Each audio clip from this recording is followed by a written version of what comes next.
If you use that approach, and the I love myself is on the level of ego consciousness, which is the only place that it actually can apply, then what you're doing is adding another level of ignorancing to your process. You're giving the censoring agency of the ego a command to not let you know about the non-love and the anti-love and the self-hatred that's in there.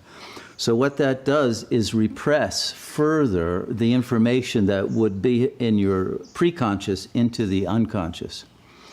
And as Freud discovered, when he started actually using this kind of an approach, there's a return of the repressed. And that's why he shifted away from this approach. And this was the original approach used in the 1800s in France by Hippolyte Bernheim, and then made most famous by Émile Coué. I don't know if you're familiar with Coué, but in the 1870s, he became famous, and his method became very popular in the US, which was an affirmation: every day in every way I'm getting better and better.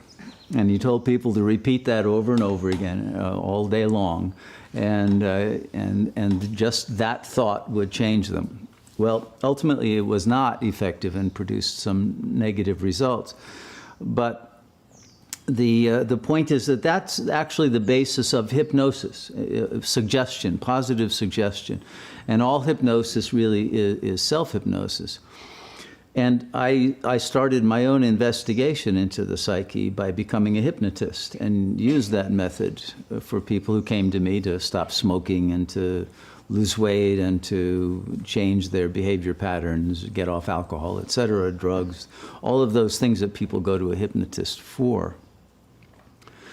What happens is that when you put that suggestion in, the censor does several things.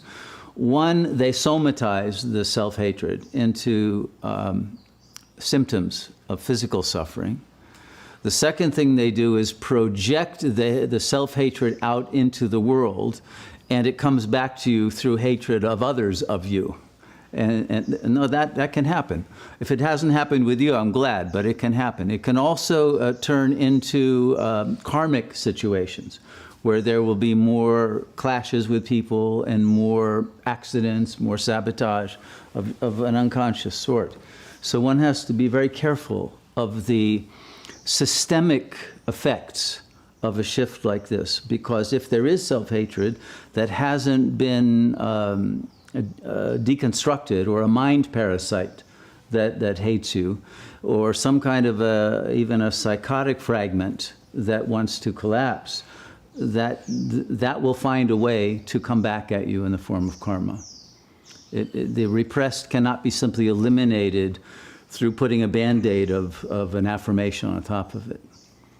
And if there's a volcano wanting to explode, a Band-Aid is not going to stop it from happening.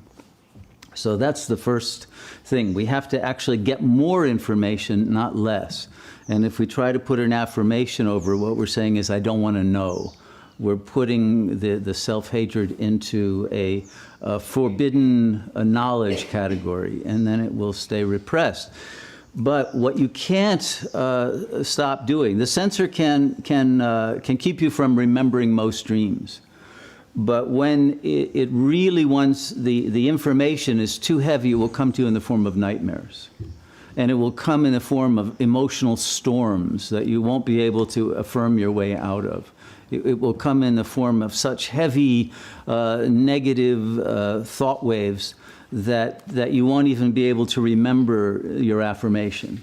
Things like that will happen and will cause you to even forget that was your approach, because you will be carried away by negative storms. So when those kinds of things happen, then one realizes that one needs to use a different approach that does not pretend to have a certain affect which is not real. And it doesn't become real simply through the imagining of it and the continuing to try to impress that on yourself. Because the ego lacks essence. It is not actually able to love itself. The ego is a defense against non-love, and it is made up of the impressions of other people that one takes in and imitates, or is intimidated by, or is affected by through a desire to be like them. And the ego is made up of a number of different self-images, some of which are positive and others of which are negative. But the affirmation cannot control all of those different self-images, which then will fragment and become out of communication with each other, the more that there is a demand that only a certain kind of affect can get through into the consciousness. So what it ends up doing actually is creating more complexity at the level of the unconscious and more disintegration.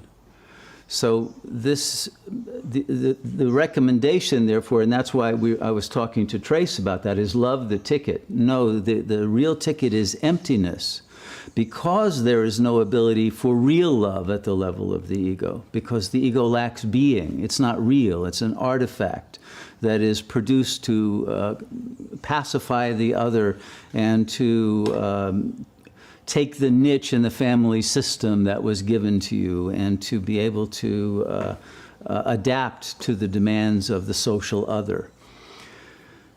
The ego, because of its sense of lack, cannot access love. The consciousness, in order to find love, real love, that will have the power then to release the negative affects in the ego, is to reach a higher level of integration, which requires the emptying out of all identifications. And it's that emptiness that is the margin of pure awareness that is not identified as an ego, and therefore has a higher level on the spectrum of consciousness, of command over the ego system of censorship, of self-censorship, and of repression. The emptiness overcomes that because it's not under the jurisdiction of that ego system, and is able to then comprehend the entirety of the ego from beyond it.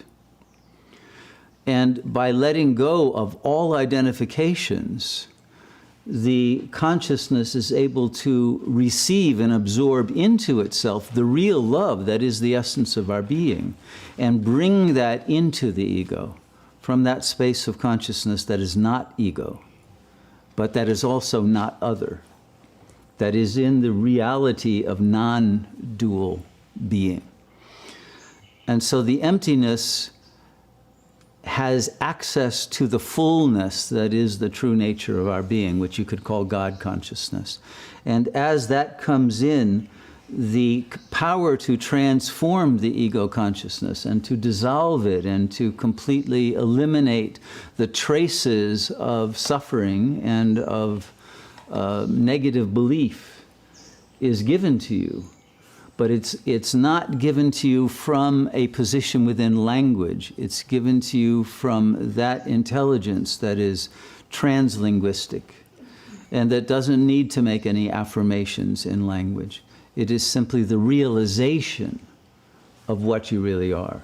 And that's an important distinction. Self-realization, not an imaginary self-change through adding a positive and putting it over a negative, but a realization that you are neither positive nor negative, and that what you are is not a personal being, but the universal presence of consciousness that has no limitations. And